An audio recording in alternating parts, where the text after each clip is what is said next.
안녕하세요. 저는 결혼 2년 차 30대 후반 여자입니다.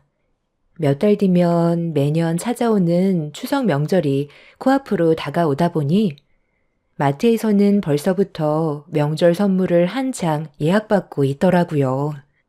정신없이 움직이는 직원을 보고 있는데 작년 추석 때 있었던 안 좋은 기억이 저를 힘들게 만들었고 불과 작년에 있었던 일이라 정신적 충격에서 아직 빠져나오지 못한 저는 장을 끝까지 못 보고 다시 차로 돌아오게 되었습니다.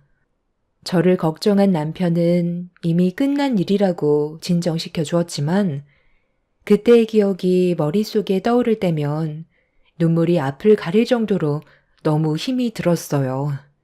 작년 추석 처음 명절 때 걱정과 기대를 가지고 시댁을 가게 되었는데 이미 저보다 먼저 도착해 있던 두 형님을 보고 반갑게 인사를 했지만 분위기가 상당히 안 좋아 무슨 이유 때문인지 몰랐던 저는 상황 파악을 하기 위해 형님들 표정을 살폈고 왜 저에게 날카로운 시선을 보내는 건지 알 수 없었던 저는 조심스럽게 둘째 형님한테 제가 실수한 게 있는지 물어봤었어요. 저를 빤히 쳐다보던 둘째 형님은 머리도 나쁜 게 눈치도 없다면서 갑자기 막말을 퍼부어대며 화를 냈어요.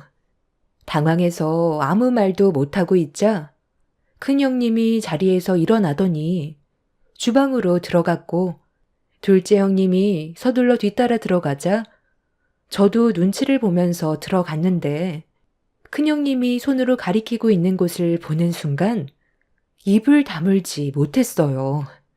상당히 많은 명절 음식 재료가 쌓여 있었고 큰형님은 저를 보더니 할 일이 많다면서 오자마자 앞치마를 던졌습니다. 그때 당시 남편은 시댁에 오자마자 아주버님들이 어디로 데려갔어요. 그리고 시부모님은 지방 출타 중이라 저녁을 먹기 전에 올 거라는 말을 둘째 형님한테 들을 수 있었습니다. 동서가 결혼한 지 얼마 되지 않아서 아직 감이 안 잡히나 본데 매번 명절 때마다 항상 이 정도 양은 기본적으로 하거든. 이 동네 특성상 서로 음식을 돌려 먹는 관습이 있어서 우리도 많이 준비해야 되니까 서둘러 움직이는 게 좋을 거야. 이번 명절이 첫날이니까 동서는 송편을 빚으면 되겠어.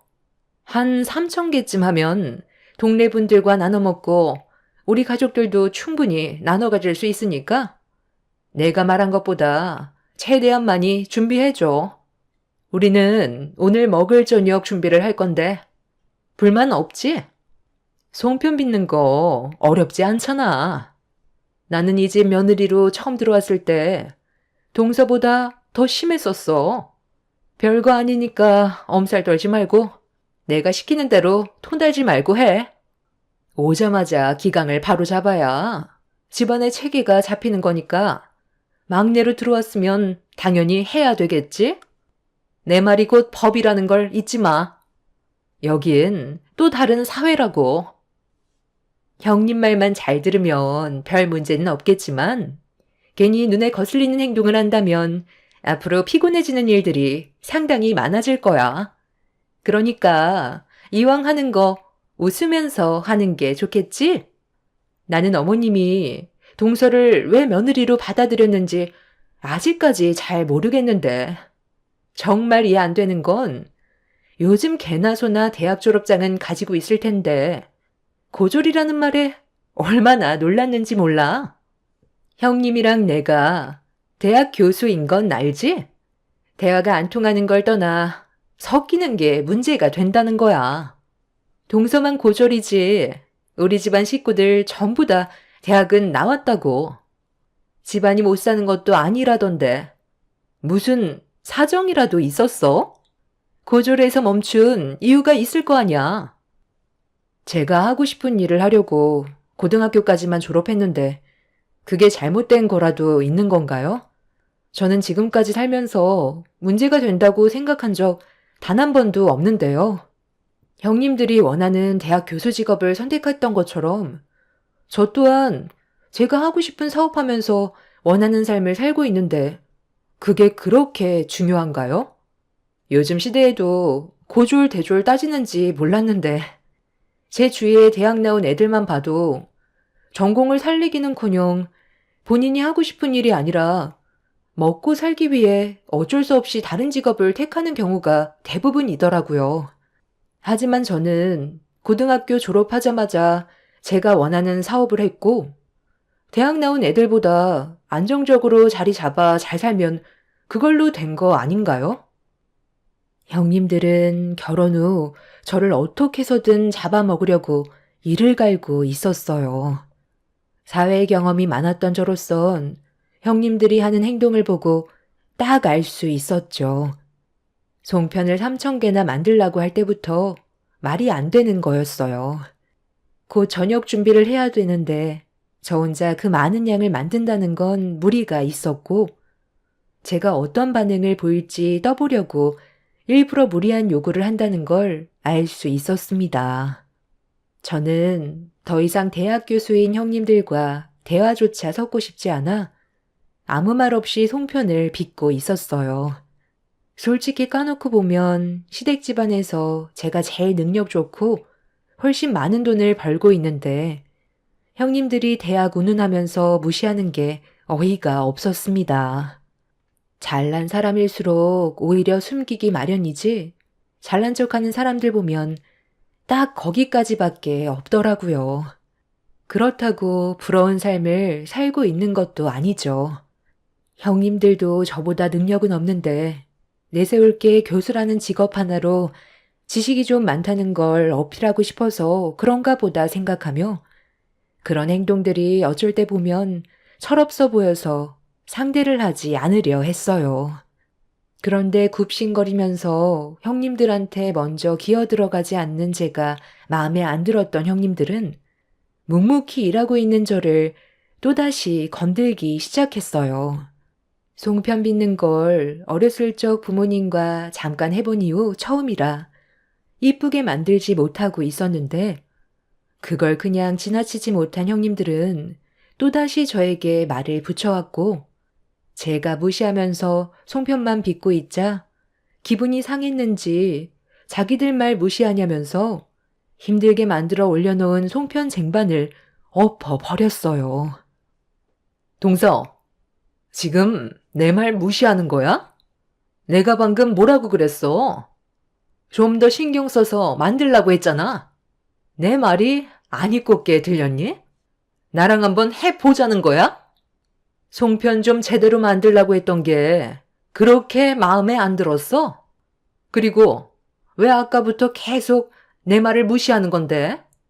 동서가 밖에서 잘 나가는 거? 여기선 아무 쓰잘모리 없어.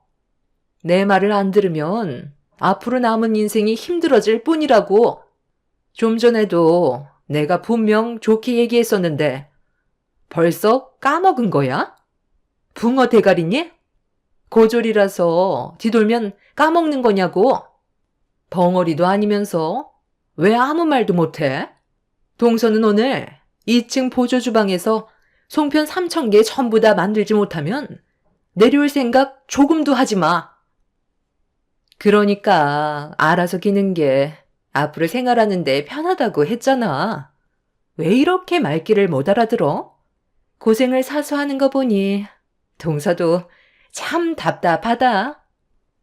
아까부터 고졸고졸 하는데 그러는 교수님들은 뭐 얼마나 잘났다고 지금 저를 무시하는 거죠? 제가 이 집안 막내 며느리로 들어왔어도 이런 식으로 저한테 함부로 대하는 건 문제가 있다고 생각하는데요.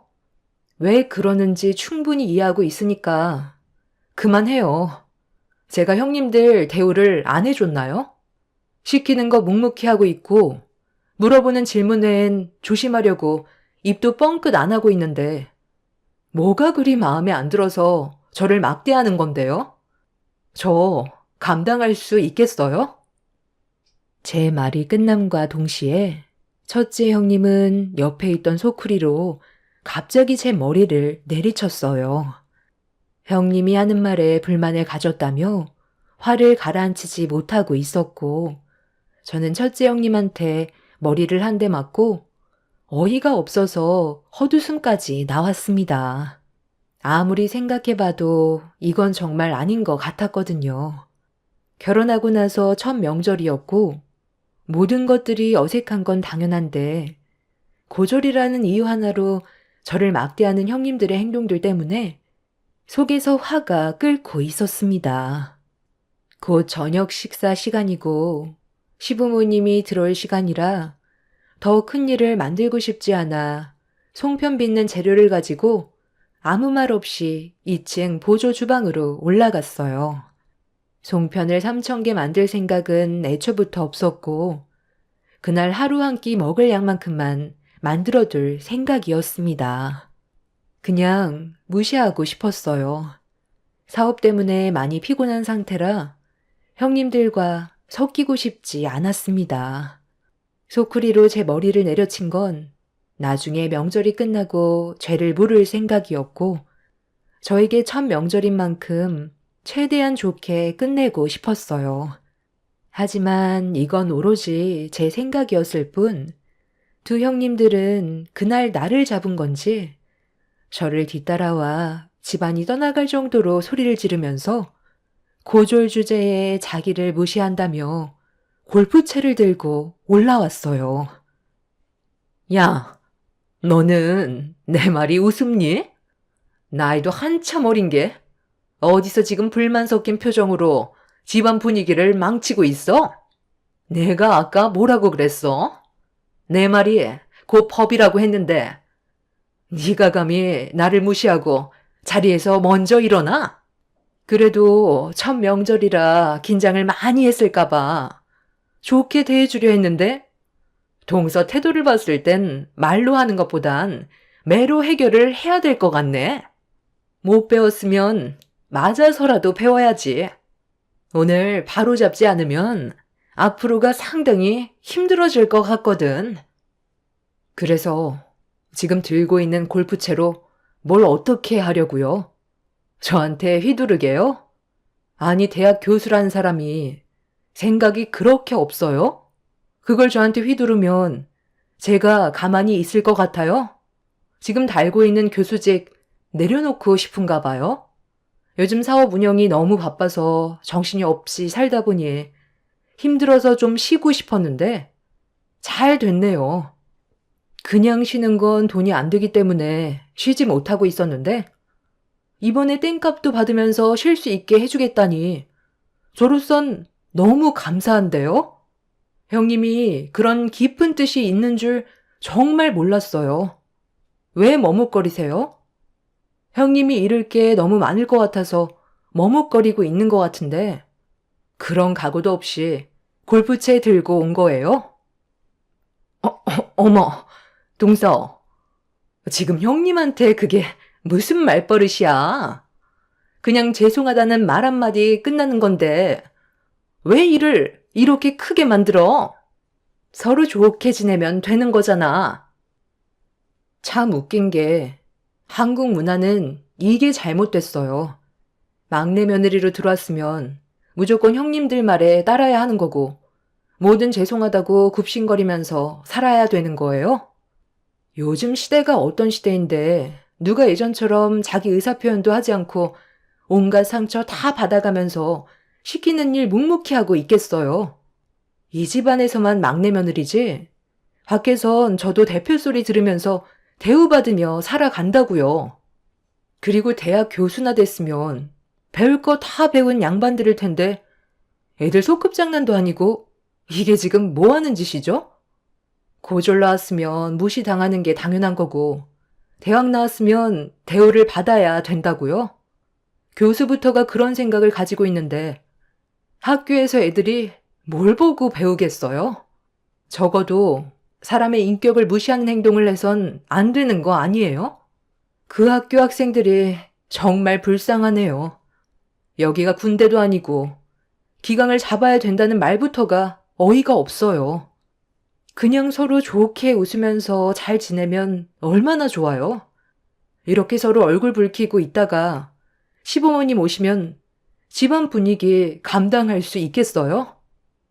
제가 눈을 치켜 세우고 형님들한테 불만을 털어놓은 순간 첫째 형님은 제 말에 화가 치밀어 올랐는지 골프채를 치켜 올려 세웠고, 둘째 형님이 말리려 했지만 이미 이성의 끈을 놓아버렸는지 고조리 겁도 없이 시댁 집안 며느리로 기어 들어왔다며 사정없이 휘둘렀고, 무방비 상태였던 저는 결혼 첫 명절날 꼼짝없이 매타작을 당하게 되었습니다. 첫째 형님의 충격적인 행동에 놀란 저는 비명을 질렀는데, 그 순간 뒤에서 버럭 소리를 지른 시모의 목소리가 들려왔어요. 지금 이게 뭐하는 짓들이야? 너네가 막내 며느리는 첫 명절이니까 모르는 게 많은 건 당연한 거니? 잘 좀 가르쳐 주려고 몇 번이나 부탁했었는데 이게 지금 무슨 일이지? 왜 막내 며느리한테 골프채를 휘두른 건데? 네가 한 행동이 나한테 납득되지 않으면 이 상황 절대 조용히 넘어가지 않을 거다. 어머님이 좀 전에 어떤 상황이었는지 전혀 모르시잖아요. 막내 동서 편만 들어주면 안 되는 거라고요. 제가 왜 이렇게까지 했는지가 중요한 거 아니에요? 제가 옆에서 지켜봤잖아요. 막내 동서가 형님 성격을 긁었다니까요. 오죽했으면 골프채까지 휘저었겠어요. 말하는 게 얼마나 싹수가 없었는데요. 그래서 지금 너는 이런 상황이 잘 됐다는 거니? 말리지는 못할 망정 옆에서 부추기고 있어? 막내 며느리가 뭘 잘못했는지 드러나 보자. 빨리 설명해봐. 제일 큰 문제가 뭐겠어요? 학벌도 안 좋은 게 우리 집안 식구로 들어온 것부터가 잘못이죠. 고졸 주제에 결혼은 하고 싶었나 봐. 그것뿐인 줄 아세요? 제 말을 무시하는 행동까지 보였다니까요. 손윗 사람이 얘기하면 깍듯하게 고개 숙이고 들어와야 되는데 잘난 것도 하나 없는 게 고개를 치켜들고 있잖아요. 제가 옆에서 봤는데 어머님, 막내 동서 하나 때문에 조용히 잘 지내고 있던 우리 집안 문제 생기면 안 되잖아요. 다른 며느리 드리는 게 좋지 않겠어요? 네가 제일 나빠. 중간에서 좋게 해결 볼 생각을 해야지. 한쪽 편만 들면 오히려 더 심각해진다는 거 모르니? 그리고 고졸이 뭐 어때서? 내가 며느리로 받아줬는데 니들이 뭔데 이래라 저래라야? 너희가 시임이라도 되니? 학벌이 안 좋으면 이런 식으로 함부로 대해도 된다는 거야? 교수인 너희들은 학생들에게 그렇게 가르치니? 고졸인 사람들은 무시해도 된다고 그렇게 가르치냐고? 왜 묻는 말에 대답을 못해? 너희들 정말 그런 식으로 교육하는 거야? 그게 잘못된 건 아니잖아요. 집안 능력이 부족해서 대학 못 나오는 거? 그거 다 옛말이에요. 요즘 자기가 조금만 부지런히 움직이면 대학교 정도야 충분히 졸업할 수 있다고요. 그게 무슨 뜻이겠어요? 한마디로 게으르다는 거잖아요. 그리고 고등학교 때 놀고 먹었으니 들은 지식도 없어서 대학 가봤자 애들과 어울리지도 못할 것 같으니까 생산직에나 뛰어들고 한평생 공장에 처박혀서 남은 인생 노동만 죽어라 하다가 급에 맞는 사람 만나 결혼해서 쥐질이 궁상처럼 살겠죠. 그래서 최소한 대학은 나와야 대우를 해주라고 그렇게 애들한테 교육하고 있는데 제 교육 방식이 틀렸다고 생각한 적 단 한 번도 없어요. 너 지금 그걸 말이라고 하니? 어떻게 그런 정신 상태로 교수를 하겠다는 거야? 네가 생각하는 그런 기준으로 애들을 주입시키면 얼마나 안 좋은 영향을 끼친다는 거 몰라? 개개인마다 사람들이 생각하는 모든 것들이 다르고 여러 가지 상황들이 있는 건데 너부터가 사고방식이 잘못됐는데 교육받는 학생들이 제대로 성장할 수 있겠어? 그렇게 따지면 너는 뭘 얼마나 대단한데? 대학 교수인 거 말고 뭘 내밀 수 있냐는 거야? 막내 며느리가 우리 집안에서 제일 능력이 좋은 건 알고 있니? 고등학교만 졸업했는데 번듯한 회사 만들어서 대표 소리 듣고 있다. 이 집구석에서 이런 대우받을 사람이 아니라는 거야. 썩어 빠진 너희들의 정신상태 내가 오늘 바로 잡아주마.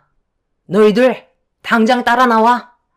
내가 없는 사이 감히 이런 일을 저질러? 너희들 오늘 아주 그 말 쏙 들어가게 해주마. 시모는 저보다 더 흥분을 가라앉히지 못하고 있었어요. 그 사이 남편과 아주버님들이 집으로 들어왔고 쑥대밭이 되어 있는 집안을 보자마자 사색이 된 얼굴로 쓰러져 있는 저를 부축해 주었습니다. 남편은 어떻게 된 일이냐고 물어보길래 상황을 설명해 주면서 힘겹게 몸을 일으켰어요. 남편은 형님들의 이해할 수 없는 행동들에 분노했고 가만두지 않겠다며 난리치는 거 아주버님들과 시부가 힘겹게 말리고 있었어요. 남편과 아주버님들은 알고 보니 첫 명절날 서로 좋은 추억 만들고 싶어 시장에서 특별히 주문한 케이크와 여러 가지 먹을 걸 사왔었는데 즐겁고 행복할 것만 같았던 그런 그림은 이미 산산조각이 나버린 상태였죠.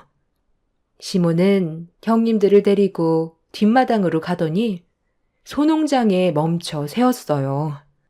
그리고 본인들이 저지른 잘못에 대해 저에게 진심을 다해 용서를 구하지 않는다면 그날 조용히 넘어가지는 않을 거라고 화를 냈습니다. 하지만 두 형님들은 저에게 용서를 구하는 건 자존심이 허락지 않았는지 아무 말도 하지 않고 있었어요. 아니 왜 저희들한테만 그러세요? 막내 동서가 처음부터 처신을 잘했다면 이런 일은 없었을 거라고요. 얼마나 따박따박 말대꾸를 했는데요. 동서한테도 잘못된 행동에 대해 추궁해야 되는 거 아니에요? 내가 지금 어디를 다녀왔는 줄 알아? 요양병원에 계시는 시어머니 뵙고 왔다. 막내 며느리는 우리 집안 식구로 들어온 지 얼마 되지도 않았는데 명절 전에 벌써 다녀왔다더라. 이제 기력도 많이 떨어졌는지 오늘 내일 하시는데 너희들은 바쁘다는 핑계로 얼굴 한번 보여준 적 있니? 막내 며느리는 사업 때문에 쉴 시간이 없는데도 시간 될 때마다 요양원을 다녀갔다더라. 그것뿐인 줄 알아? 자기 친할머니도 아닌데 잘 좀 봐달라고 요양원에 근무하시는 분들한테 먹을 거며 선물 같은 것도 지속적으로 제공해 줬다는 말에 내가 얼마나 미안했는지 알아? 우리 가족들조차 신경 쓰지 못한 것들을 막내 며느리가 챙겼다. 너희들은 그동안 뭘 했는데 명절날 놀고 먹기만 하고 요양원에 한번 가자고 하면 이 핑계에 저 핑계 대면서 귀찮아하는 거 다 알고 있었지만 그래도 지금까지 아무 말도 하지 않고 있었다. 너희들 사정도 있으니까 이해하려고 노력했어. 그런데 오늘 일은 도저히 조용히 넘어갈 수 없을 것 같구나. 마지막으로 기회를 주는 거니까 당장 막내 며느리한테 잘못한 부분에 대해 용서를 구하고 특히 큰 며느리 넌 손이 발이 되도록 빌거라. 콩밥 먹고 싶지 않으면 당장 싹싹 빌라고. 두 형님들은 시모가 화를 내며 얘기하는데도 눈 하나 깜빡이지 않고 저에게 조금도 사과하려 하지 않았어요. 그 모습을 지켜보던 시모는 결국 더는 참을 수 없었는지 소 농장으로 들어가더니 바가지에 소 배설물을 한 바가지 가득 푼 다음 소똥보다 못한 것들이라고 두 형님들의 얼굴을 향해 사정없이 부어버렸습니다. 시모의 돌발 행동에 경악을 한 두 형님들은 비명을 지르면서 소똥을 뒤집어 쓴 상태로 마당에 있는 수도가로 달려갔어요. 시모는 두 형님들이 씻지 못하게 수도 밸브를 차단시켰고 물이 나오지 않자 시모에게 화를 내면서 집 밖에 있는 농수로로 달려가 자신들의 몸을 빠뜨렸습니다. 그렇게 온몸이 젖어 있는 상태로 시모에게 뭐 하는 짓이냐고 화를 내자 시모는 농수로에서 소 배설물을 닦고 있는 두 형님들에게 그곳이 너희들이 있을 곳이라고 집에는 얼씬도 하지 말라며 다시는 시댁에 찾아오지 말라고 화를 내셨어요. 시모는 저에게 큰형님한테 당한 거에 대해 법적으로 신고하라면서 직접적으로 도와주겠다며 위로를 해 주셨어요. 그날 한바탕 난리가 난 이후 저는 변호사를 선임해 첫째 형님이 저에게 저지른 행동에 대해서 법적으로 고소를 진행했어요. 그리고 이 문제가 학교에서까지 소문이 퍼지면서 일이 커지게 되자 교수 생활에까지 영향을 받게 되었고 그로 인해 아주버님과의 관계에도 안 좋은 영향을 끼치게 되었습니다. 둘째 형님도 예외는 아니었어요. 둘째 아주버님이 실망을 많이 했는지 동생인 남편이 너무 큰 상처를 받아 괴로워하는 모습에 잦은 부부 싸움으로까지 이어졌고 집안 분위기는 날이 가면 갈수록 심각해져만 갈 뿐 좋아지지 않았습니다. 남편은 첫째 형님의 행동에 조금의 선처도 없을 거라고 확고한 의지를 밝혔고 저 또한 같은 입장이라 법적인 처벌을 받아 자기가 뭘 잘못했는지 깨닫게 해주고 싶었어요.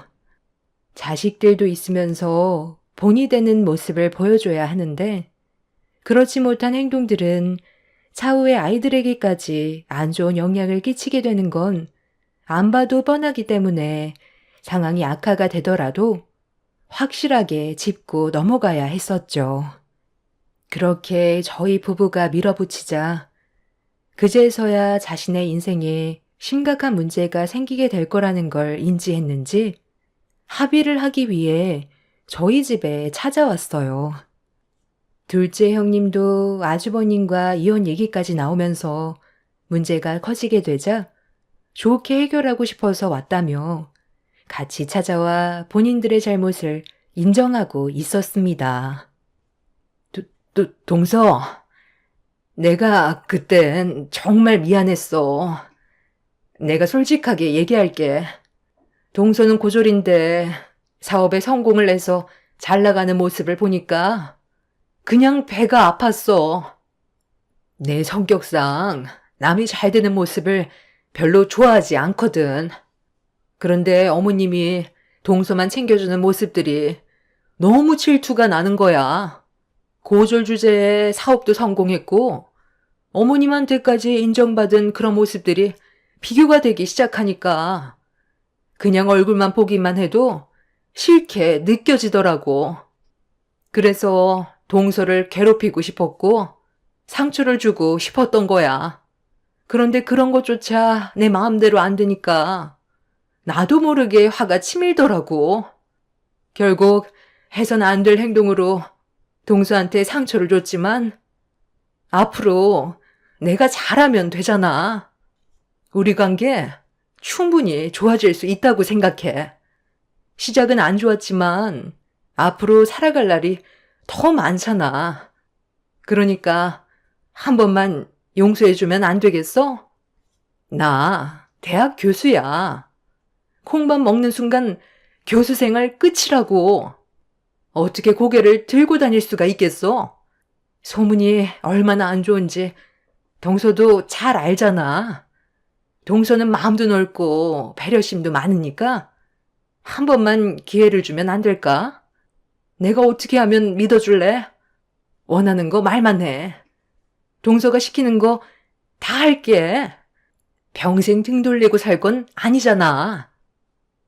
그래, 동서. 좋은 게 좋은 거라고. 사람은 누구나 실수할 수 있는 건데 이번 일 딱 한 번만 눈 감아주면 신경에 거슬리는 행동 절대 안 할게. 나 이러다 정말 이혼하게 생겼어. 우리 애들은 어떡하라고?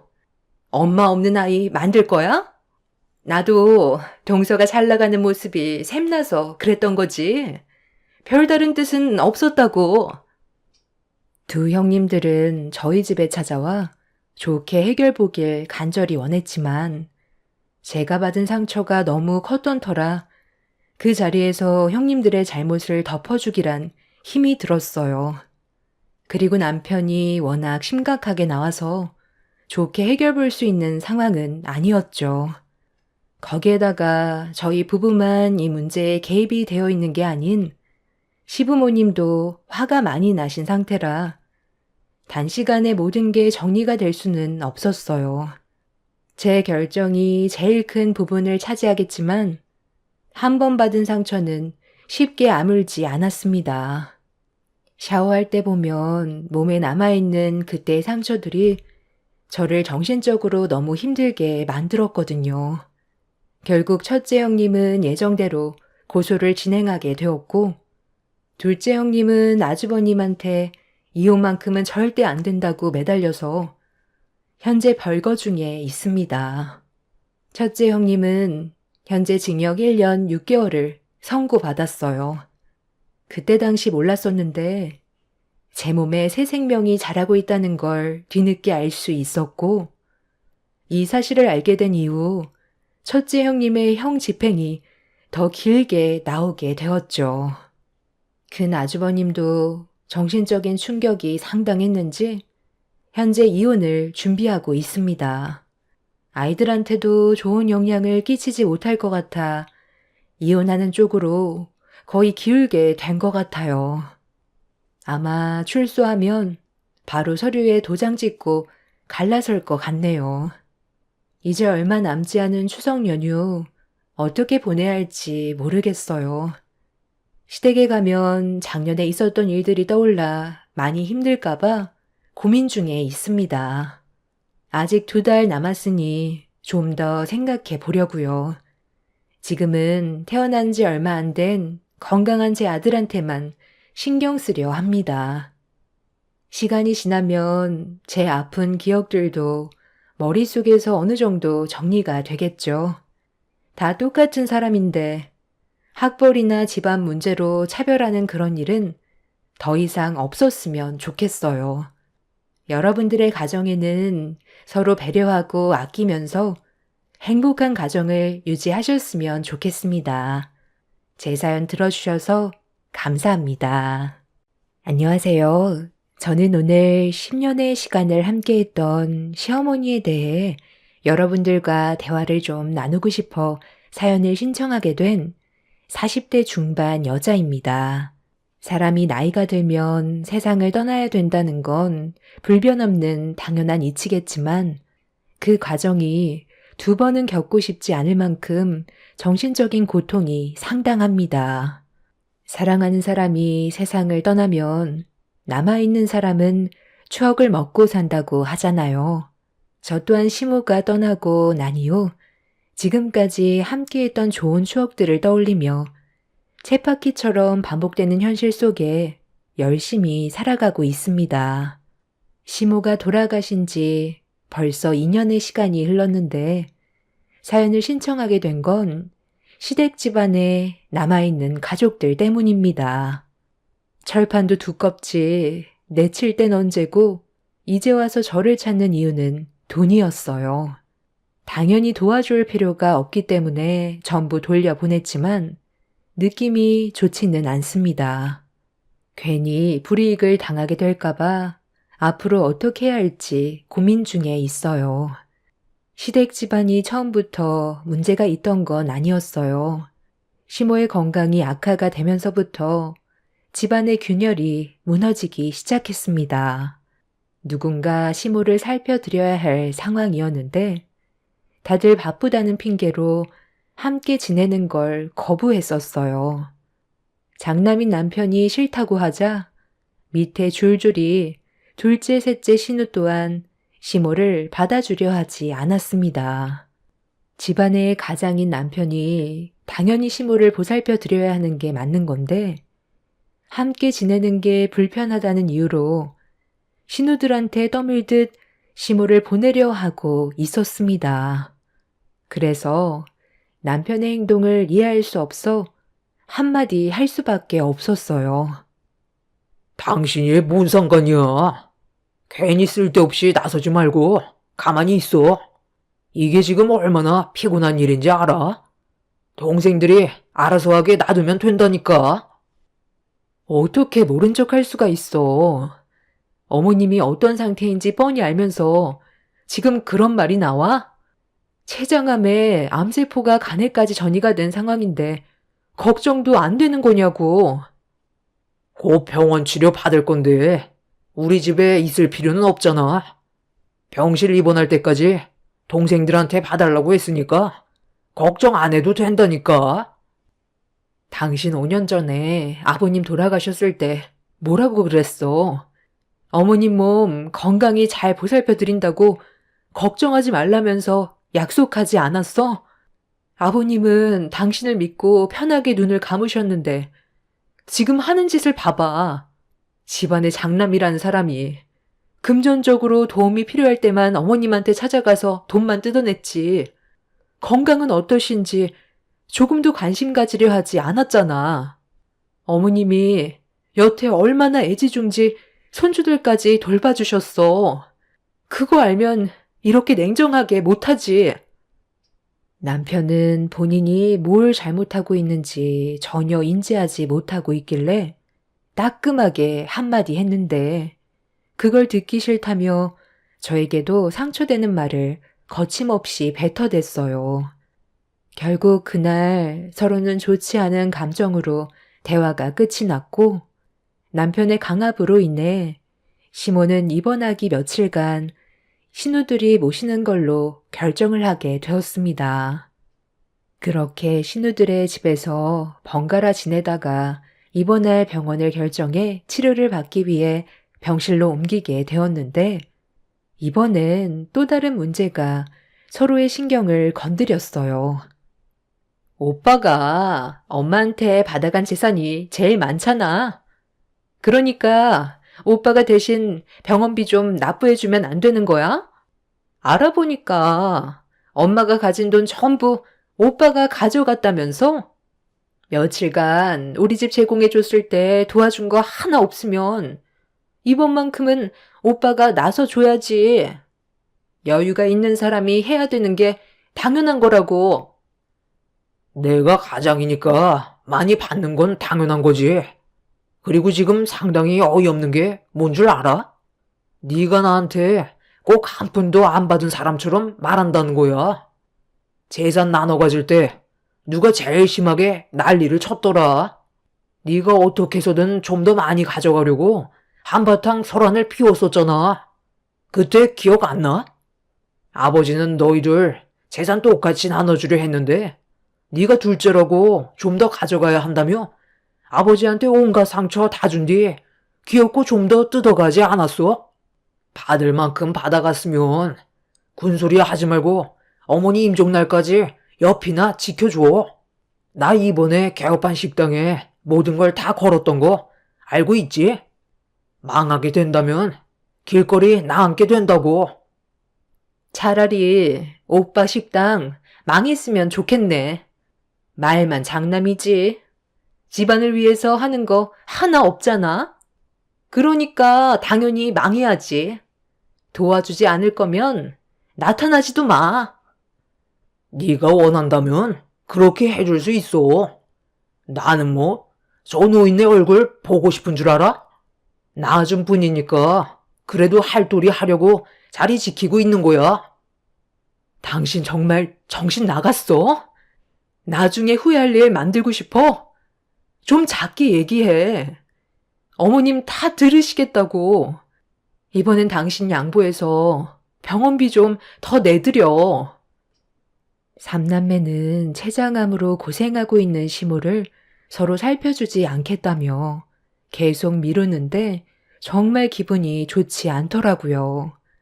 본인들이 원할 때만 시모를 찾고 정작 도움이 필요할 때는 내치려는 행동들이 저를 더욱더 화나게 만들었어요. 그래서 이건 아닌 것 같다고 남편과 신우들에게 화를 내면서 할 도리는 지키라고 얘기했는데 이미 제 말은 들어줄 생각도 하지 않았어요. 결국 아무것도 해결되지 않은 상태에서 집으로 돌아오자마자 남편과 그날 대판 싸우게 되었습니다. 당신을 낳아준 엄마인데 정없이 계속 행동할 거야? 아까 어머님이 듣지 못하신 것 같지만 전부 다 느끼고 있을 거라고. 도대체 뭐가 문제야? 어머님이 불쌍하지도 않아? 그래도 자식들이라고 도움이 필요하다며 손 내밀었을 때 조금이라도 고민한 적 있으셨어? 간이며 쓸개며 전부 다 빼주셨는데 정작 당신은 한다는 소리가 귀찮고 힘들어서 돈 많이 나가니까 낳아주신 엄마를 버려버리겠다고? 나중에 우리 아들이 당신 몸에 병이 들어서 누워만 있고 도움이 필요할 때 모른 척하면 기분이 어떻겠어? 반대로 생각해 보라고. 이런 식으로 행동하는 거 안 보는 것 같아도 다 보고 배운다고. 그래서 뭐 어쩌라는 거야? 내가 싫고 동생들도 싫다잖아.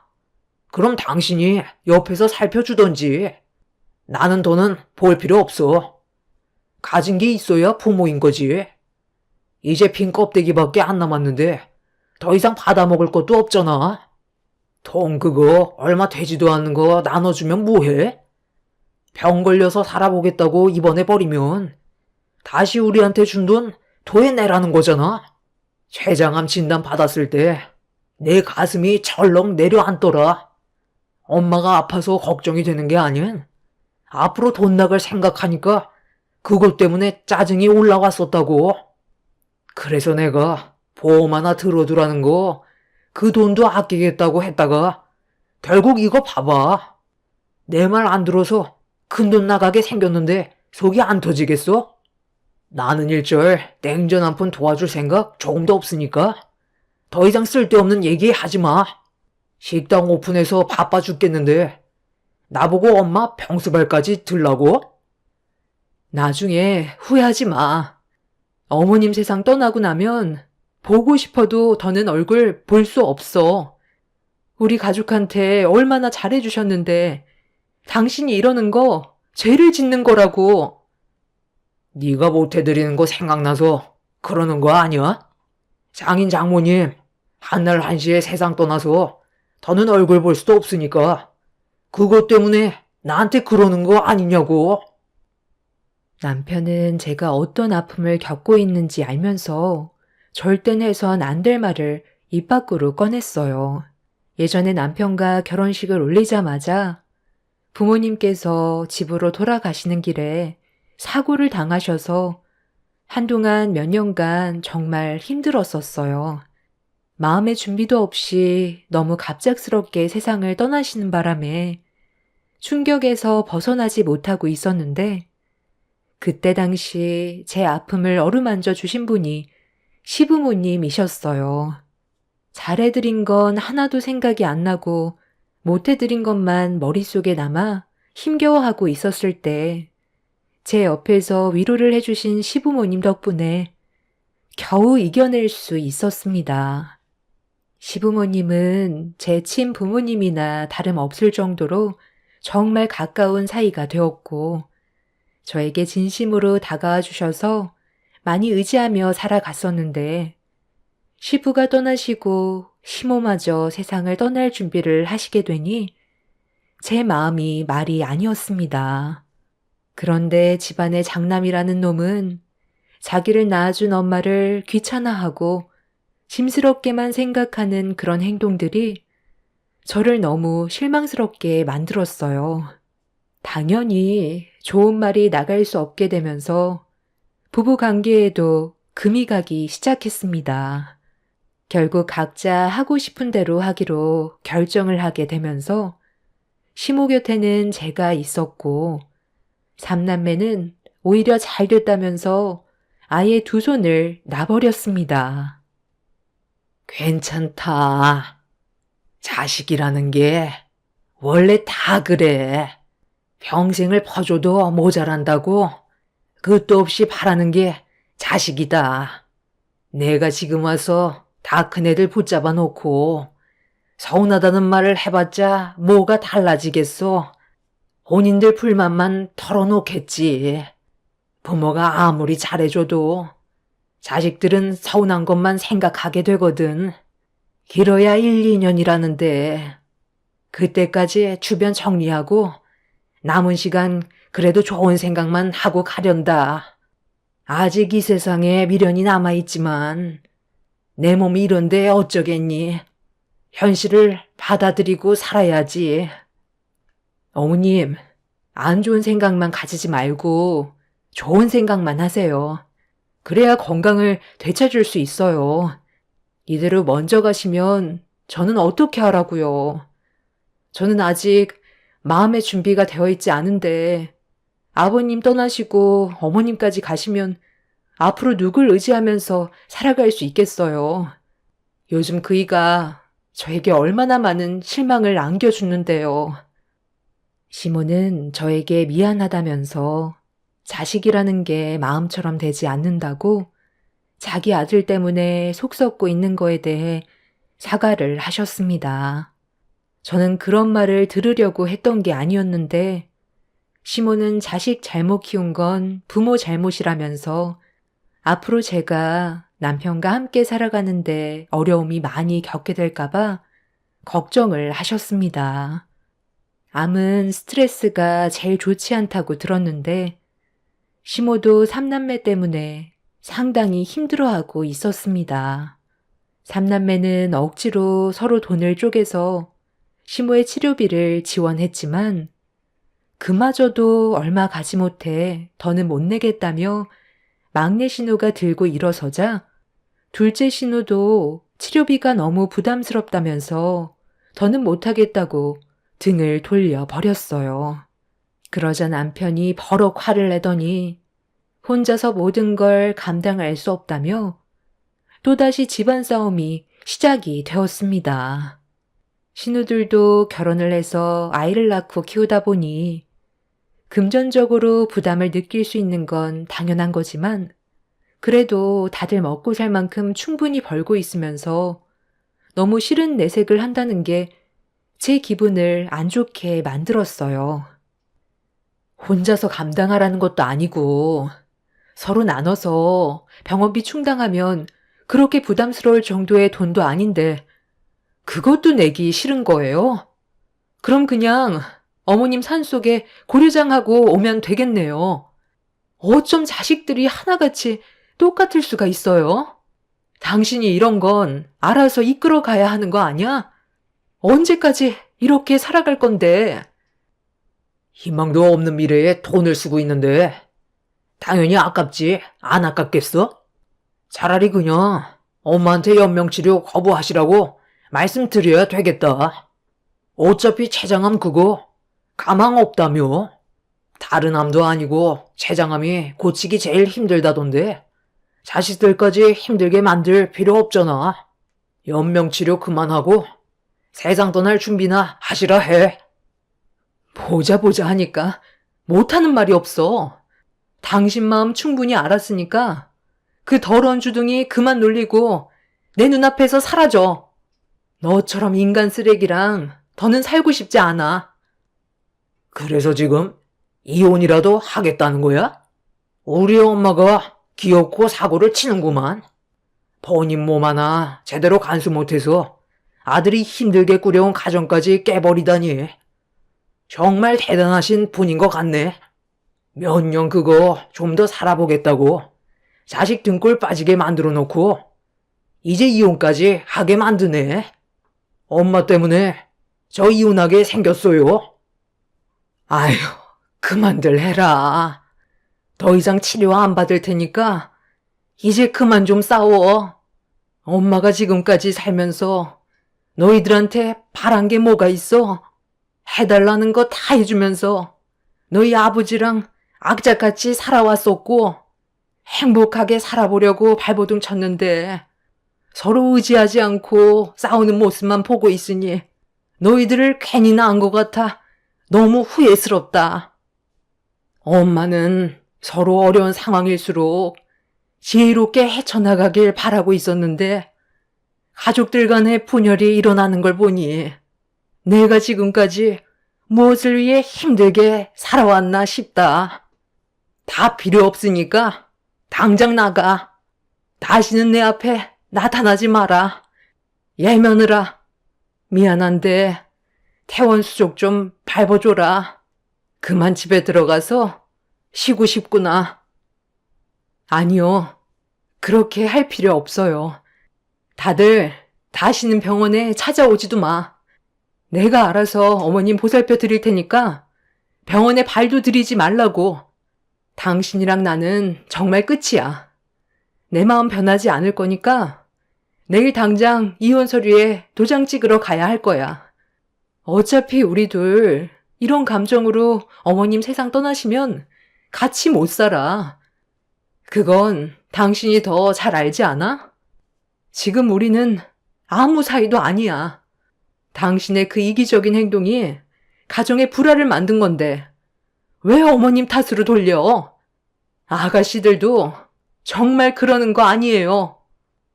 지금 뭐 하자는 거예요? 피 한 방울 안 섞였으면서 친딸 노릇 하려고요? 우리 엄마한테 뭐 바라는 거라도 있어요? 어차피 가지고 있는 거 저희가 탈탈 털어갔기 때문에 몸뚱이 하나 남았는데 무슨 이익이 있다고 이혼까지 하면서 엄마 옆에 있으려 하는지 모르겠네. 혹시 우리가 모르는 무언가가 있는 거 아니에요?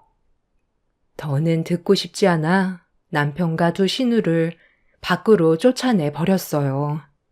삼남매는 오히려 잘 됐다면서 짐 하나 덜었다고 다시는 병원에 오지 않을 테니 어떤 일이 있어도 연락하지 말라면서 조금의 미련도 없이 고개를 돌려 버렸습니다. 남편도 저와 함께 살고 싶지 않다며 다음날 무조건 이혼하러 가자는 말에 그렇게 하기로 했어요. 남편과 살 바엔 차라리 시모 옆에서 남은 시간 보내고 혼자 아이들 키우며 사는 게 제일 속편해 보였습니다. 시모는 이혼만큼은 안 했으면 좋겠다고 했지만 이미 사람이 아닌 쓰레기와 더는 함께 살고 싶지 않았어요. 그래서 결국 다음날 서로 만나 이혼 서류에 도장을 찍었고 저는 속 편하게 시모 옆에서 간병을 해드렸어요. 남편과 합의 이혼하면서 생긴 위자료와 재산 분할한 돈으로 시모의 병원비를 충당했고 하루하루 의미 있는 일을 하면서 열심히 살아갔어요. 시모는 그런 저를 보며 마음 아파하셨지만 제가 선택한 길이고 남편과 함께 살다간 화병 걸려 시모보다 더 빨리 세상을 떠나게 될 것 같아 최선의 선택을 하게 된 거였습니다. 정말 충격이었던 건 삼남매는 한바탕 난리가 난 이후 2번 다시 병원에 찾아오지 않았어요. 그래도 낳아주신 엄마인데 건강 상태는 어떠신지 저 몰래 얼굴 정도는 보러 와줄 줄 알았는데 그건 제 착각이었고 거의 2년 가까이 시모 옆을 지켜드린 건 저밖에 없었습니다. 시모는 저와 함께 있으면서 정말 많은 대화를 주고받으며 매일을 즐겁게 보내셨어요. 얼굴엔 항상 미소가 끊이지 않을 정도로 저와 함께 있는 시간을 행복해 하셨는데 치료를 받아도 시모의 건강이 좋아지기는커녕 계속 안 좋은 방향으로 흘러갔어요.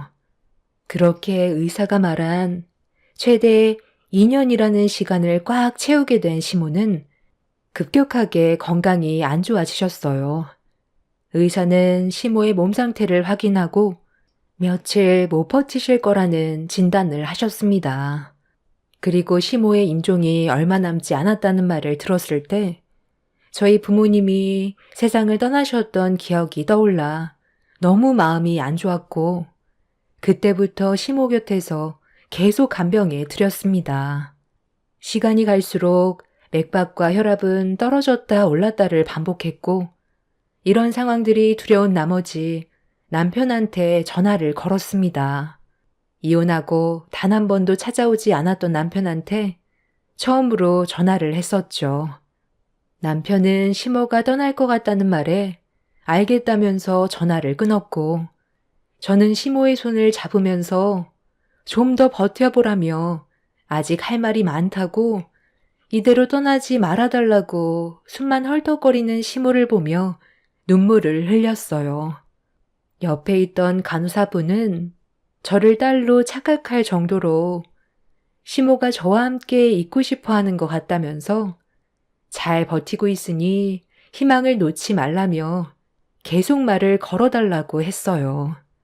그동안 저를 딸처럼 대해주신 시모와 행복했었던 기억을 최대한 떠올려 쉬지 않고 시모에게 말을 붙였습니다. 시모는 그런 저에게 대답이라도 해주는 듯 손가락을 움찔거리며 반응을 해주셨는데 그것도 얼마 지나지 않아 아무 반응도 없으셨습니다. 나중엔 숨만 헐떡거리시며 괴로워하시는 모습을 보이셨는데 그 모습을 보고 있던 저는 울면서 떠나지 말아달라고 애원했어요. 시모의 눈에서는 눈물이 흘렀고 맥박이 급격하게 떨어지더니 시모는 거친 숨을 내쉬면서 몸이 조금씩 떨려오기 시작했어요. 결국 힘들게 참아왔던 눈물이 터져버리면서 오열을 하자 옆에 있던 간호사가 마지막인 것 같다며 좋은 말만 해주라고 하길래 그동안 제가 속으로만 생각했지 겉으론 표현하지 않았던 진실한 마음을 시모에게 전부 털어놓게 되었습니다. 어머님, 그동안 정말 감사했어요. 저를 딸처럼 대해주시고 항상 제 옆에서 좋은 말 많이 해주셔서 저희 부모님이 떠나셨을 때 정말 많은 도움이 됐었어요. 그간 부끄러워서 제 마음속에 있던 말들을 꺼내지 못했지만 어머님이 항상 제 곁에 있어 주셔서 너무 행복했어요. 이제 제 걱정 마시고 편하게 쉬세요. 시모는 저를 놓고 떠나시는 게 끝까지 마음에 걸리셨는지 세상을 떠나셨는데도 눈을 감지 못하셨어요. 눈을 뜨신 채로 눈물을 흘림과 동시에 맥박이 끊어지게 되었고 그날 저는 한참 동안 시모를 끌어안은 채 오열을 하게 되었습니다. 소중한 사람들이 떠난다는 건 너무 마음 아픈 순간들이었고 눈을 감지 못한 채 세상을 떠나신 시모의 눈을 감겨드리고 있는데 그제서야 남편과 신우들이 병실 문을 열고 들어왔습니다. 저와 다르게 눈물 한 방울 흘리지 않고 세상 떠난 시모를 쳐다보고 있는데 신우가 전 남편한테 장례식은 어떻게 할 거냐고 물어보면서 귀찮다는 듯 일그러진 얼굴로 시모를 바라보고 있었습니다. 아이고, 엄마. 이렇게 가시면 어떡해? 올케 언니가 잘 모신 거 맞아요? 아휴, 그런데 장례식 그거 꼭 해야 되는 거야? 나 이번에 큰돈 나가고 요즘 일이 너무 바쁜데 그냥 바로 화장해도 되는 거잖아. 엄마도 그걸 원할걸? 아, 맞아. 3일 동안 아무것도 못하고 장례식장에 있어야 하는데 그렇게 되면 일에 지장까지 생긴다고. 그냥 바로 화장 처리해 버리자. 미친놈이네. 세상 떠나서까지 자식들에게 짐만 되는구만. 당장 갖다 버려. 자식이라고 장례를 해줘야 되는 건 아니잖아. 네가 그냥 알아서 처리하면 되지. 뭐하러 나한테 전화까지 해? 지금 식당 일이 얼마나 바쁜지 알아? 요즘 잠잘 시간도 없을 정도로 매출이 장난 아니라고. 3일간 장례식 치르면 피해가 얼마나 큰 줄 알아? 우리 어머니가 세상 떠나기 전에 뭐 남긴 거라도 있었어? 있으면 줘봐. 나 몰래 돈이라도 꽁쳐놓은 게 있었어? 아, 너한테 무슨 말은 했을 거 아니야? 넌 끝까지 돈이야? 너를 낳아주신 분이 세상을 떠났는데 돈 말곤 할 말이 없니? 어떻게 갖다 버리라는 말을 할 수가 있어? 네가 사람이니? 어머님이 남겨주신 거 이거 하나뿐이야. 아버님이 어머님한테 선물로 주신 신발이라며 어머님이 살아계셨을 때 산을 좋아하셔서 해주신 거라던데 한 번도 신지 않고 간직만 하셨는데 이것 말곤 남아있는 건 아무것도 없어. 어차피 당신한테 필요 없는 거잖아. 사람 돌이라는 게 있어. 어머님 장례식은 치러야 하는 거라고. 남편은 시모가 평소에 간직하고 있던 신발을 저에게 뺐더니 쓰레기통에 던져 버렸고 장례 같은 거 필요 없다며 바로 화장할 수 있게 해달라고 하길래 화가 머리끝까지 올라온 저는 남편의 뺨에 손을 올렸습니다. 자식들을 위해 지금까지 희생만 하고 살아왔는데 남편은 기본적으로 해야 될 도리조차 하지 않으려 하길래 너무 화가 난 나머지 손을 올려버렸고 세상 떠난 시모 앞에서 삼남매들과 한바탕 하게 되었죠. 저는 남편한테 해야 될 도리도 하지 않는다면 지금 하고 있는 일들 언젠가 망하게 될 거라면서 시모가 그동안 아끼고 한 번도 신지 않았던 쓰레기통에 처박힌 신발을 꺼내들어 해야 될 건 하라고 분노를 가라앉히지 못했고 삼남매는 일그러진 얼굴로 장례식을 진행했습니다. 삼남매 지인들 몇 명 말고는 장례식장에 오는 사람은 딱히 없었지만 그래도 겨우 장례식을 무사히 끝낼 수 있게 되었습니다. 그렇게 납골당에 안치한 뒤 남편은 앞으로 평생 2번 다시 얼굴 볼 일 없었으면 좋겠다며 등을 돌렸습니다. 장례도 안 치르려 했던 불효자들이 언젠가 전부 망하기를 간절히 바라면서 저도 제 아들들과 함께 열심히 살아갔어요. 시모가 남겨주신 신발을 신고 밑창이 떨어질 정도로 앞만 보며 달려왔습니다. 정신없이 바쁘게 움직이다 보니 부유하지는 않아도 어느 정도 안정적으로 자리를 잡을 수 있었는데 어느 날 신발 밑창이 떨어져 나가 더는 신지 못할 것 같아 세탁해서 한편에 보관해 두려고 신발 속 깔창을 꺼내 솔질을 하려는 순간 밑바닥에 이상한 글씨가 새겨져 있었어요. 알 수 없는 주소 같은 게 적혀 있길래 한참 동안 바라만 보다가 그날 저는 제 아이들을 차에 태운 뒤 주소가 적힌 곳으로 향하게 되었습니다.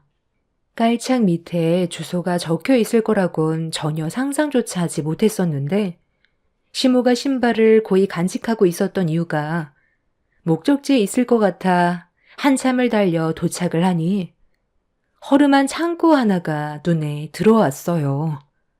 굳게 잠겨 있길래 창고 안을 살펴볼 수가 없어서 주변을 두리번거리고 있었는데 누군가 저를 부르는 목소리에 깜짝 놀라 고개를 돌려보니 어느 한 노인이 저를 위아래로 훑어보며 누구냐고 물어보시길래 신발을 보여주면서 깔짝 밑에 적힌 주소를 찾아왔다고 하니까 남편 이름을 대더라고요.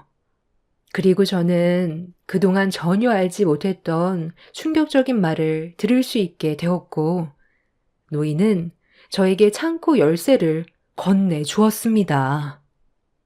내 친구가 하도 부탁을 해서 창고를 임대해 줬는데 이 열쇠를 가지고 있다가 나중에 신발을 가지고 찾아온 자식들 중 한 명한테 열쇠를 주면 된다고 하더라고. 그런데 자식이 아닌 며느리가 올 줄 상상도 못했네. 내 친구놈이 그 신발을 재수 씨한테 선물해 준 거였거든. 그때 우리 집에 잠깐 놀러 왔었을 때 신고 있었던 거였는데 자식들이 돈 문제로 서로 상당히 예민하게 구니까 재산을 현금화해서 숨겨놓을 생각을 했던 것 같아. 노력하지 않고 얻은 재산은 분명 흥청망청 쓰게 되어 있다면서. 나한테 창고를 빌려달라고 해서 알겠다고 했지.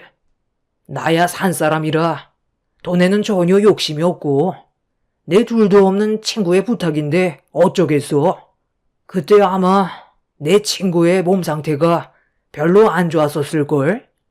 그런데 친구놈이 재수 씨한테 선물해준 신발을 많이 보더니 잠깐만 벗어보라고 하더라고.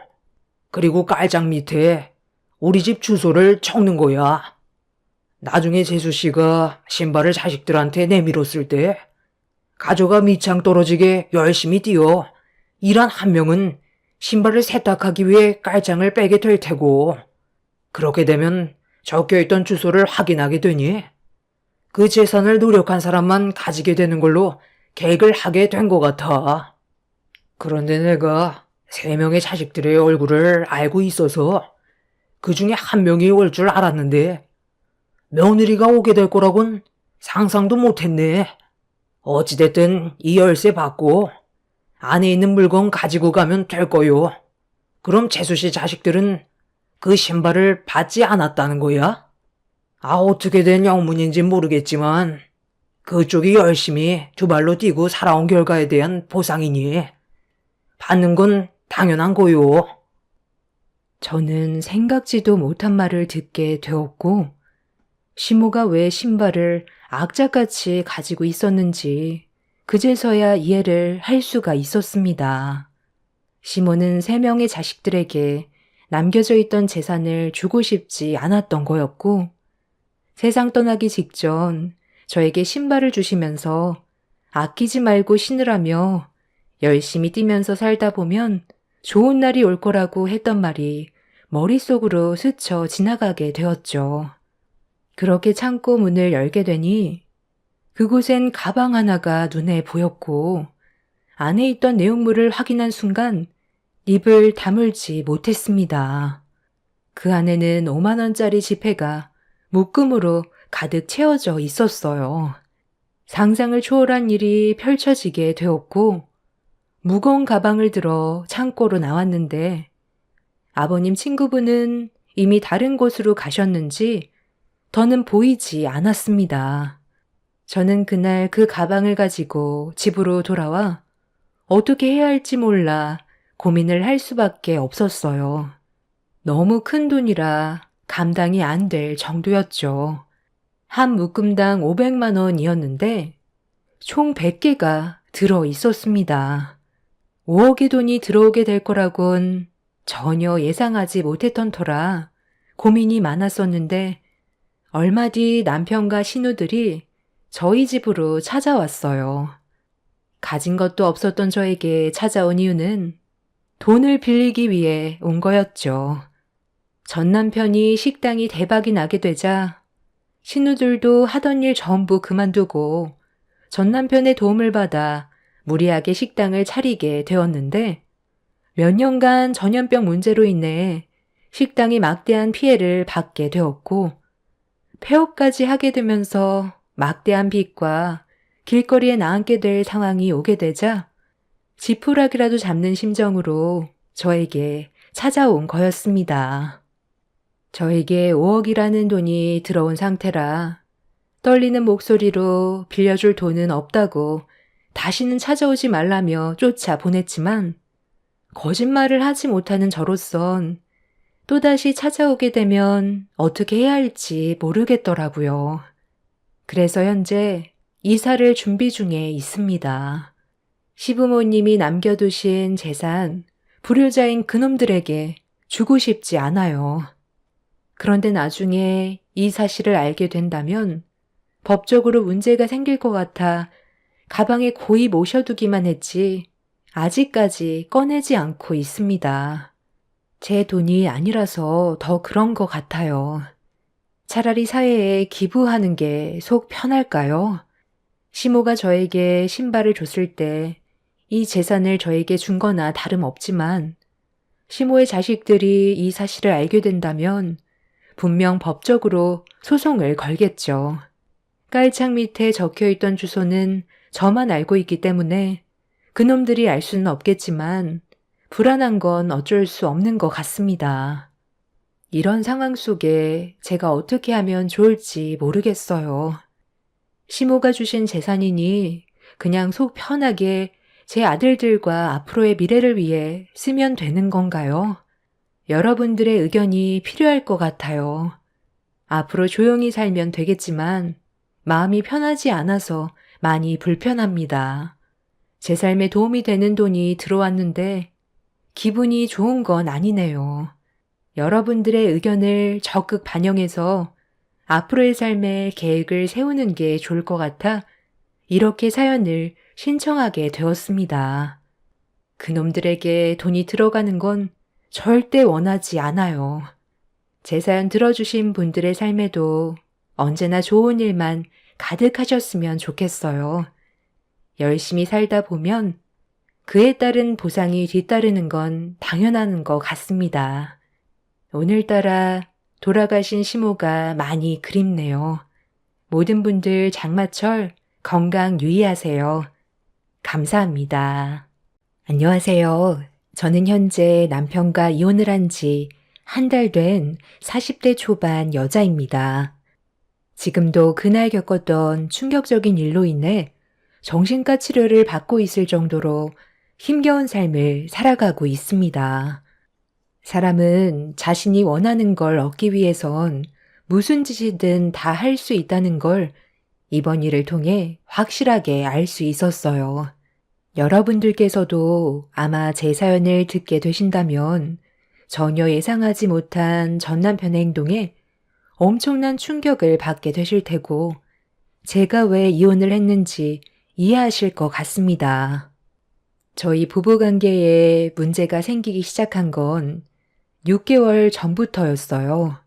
그 전부터도 좋은 관계는 아니었지만 그래도 그렇게 나쁜 건 아니었는데 언제부터인가 상당히 예민한 반응을 보이더니 매 순간마다 항상 저에게 짜증을 냈어요. 저도 사람이기 때문에 상처를 받게 되는 건 당연한 건데 남편은 상처를 받든 말든 그런 건 전혀 상관하지 않았습니다. 갑자기 변한 남편의 성격에 적응이 되지 않았던 저는 도대체 왜 그러는 건지 이해할 수 없어 대화로 풀어나가려 했지만 남편은 자신의 속마음을 전혀 표시하지 않았어요. 이유를 알지 못하니 하루하루가 답답할 뿐이었습니다. 어떻게 해야 할지 몰라 여러 가지 방법으로 남편의 기분을 풀어주려 많은 노력을 했었죠. 하지만 돌아오는 건 언제나 차갑고 상처되는 말밖엔 없었어요. 이런 문제가 반복이 되다 보니 저 또한 지칠 대로 지쳐버려 더는 상대조차 하지 않았습니다. 어쩔 때는 아이도 없는데 그냥 이혼해버릴까? 이런 생각이 떠나지 않을 정도로 남편한테 너무 큰 실망을 했어요.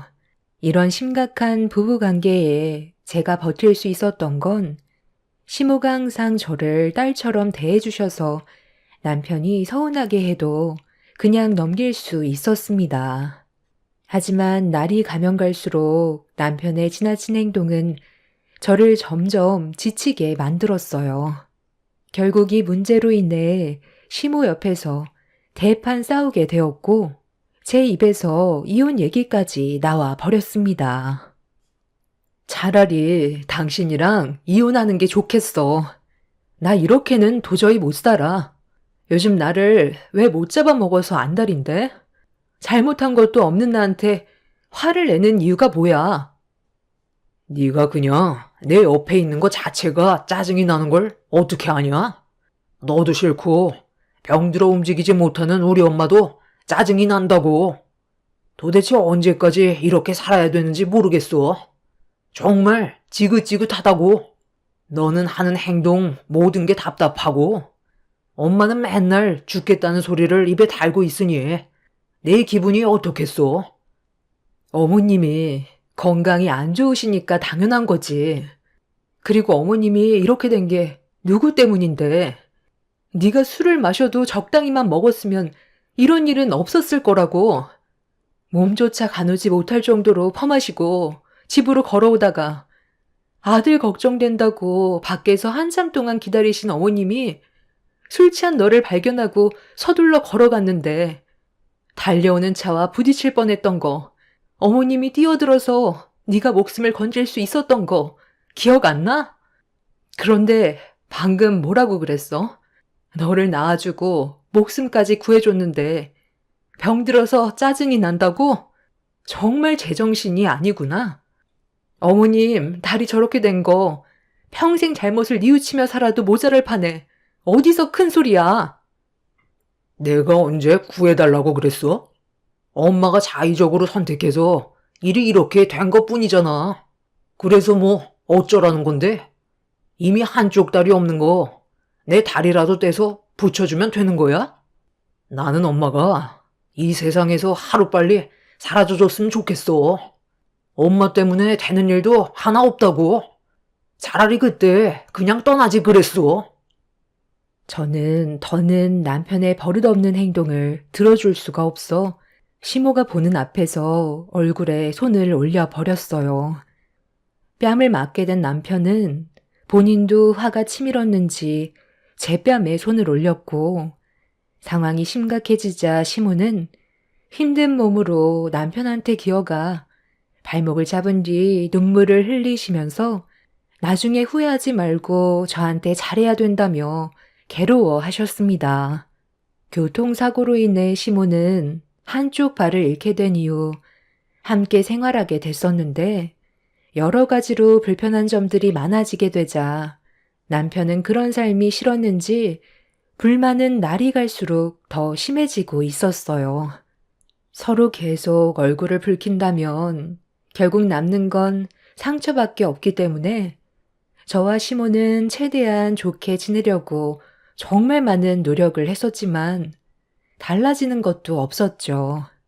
집 밖으로 뛰쳐나간 남편의 뒷모습을 보면서 앞으로 어떻게 살아야 할지 너무 걱정이 됐었어요. 시모는 모든 게 본인 탓이라며 힘들어했고 저는 그런 시모를 위로하며 남편이 예전의 모습으로 다시 돌아올 수 있을 거라고 안심시켜 드렸지만 저 또한 남편 때문에 정신적으로 너무 힘이 들었어요. 어떻게 해야 할지 몰라 괴로웠고 하루빨리 이런 불안한 생활이 끝나길 간절히 바라는 것 말곤 제가 할 수 있는 건 아무것도 없었어요. 그렇게 남편과 저는 안 좋은 관계를 계속 유지하면서 힘든 날들을 보내고 있었는데 어느 날 남편이 짐을 챙기고 있길래 뭐 하는 거냐고 물어보니 그동안 자기가 했던 행동들에 대해 뉘우치는 게 많다면서 시모가 교통사고가 난 이후 다리를 잃은 것 때문에 정신적 충격이 너무 커서 힘들었었다는 말을 했어요. 그리고 앞으론 행복하게 살고 싶다며 함께 여행을 가기 위해 준비 중이라고 갑자기 변한 모습을 보이길래 저와 시모는 당황해 아무 말 없이 남편을 바라만 보고 있었습니다. 짐을 전부 싼 남편은 소파에 앉아있는 시모를 안아들어 밖으로 나가 차에 올려 태우길래 너무 놀라 화를 내게 되었죠. 어머님이랑 내 의견은 아무 상관없다는 거야? 왜 이렇게 막무가내로 행동하는 건데? 계획도 없이 떠나는 게 어디 있어? 끝까지 당신 멋대로 할 거야? 너는 필요 없으니까 빠져. 엄마랑 나랑 단둘이 여행 떠날 거야. 하루라도 잔소리 안 하는 날이 없지. 이번만큼은 방해하지 마. 내가 원해서 하는 거니까. 네가 어머님을 어떻게 챙길 건데? 장애가 생기신 이후 단 한 번도 돌봐드린 적 없었잖아. 이건 옳은 방법이 아닌 것 같으니까 충분히 상의하고 우리 관계 어느 정도 정리가 된 다음 서로 마음이 진정이 됐을 때 다시 계획하는 게 좋겠어.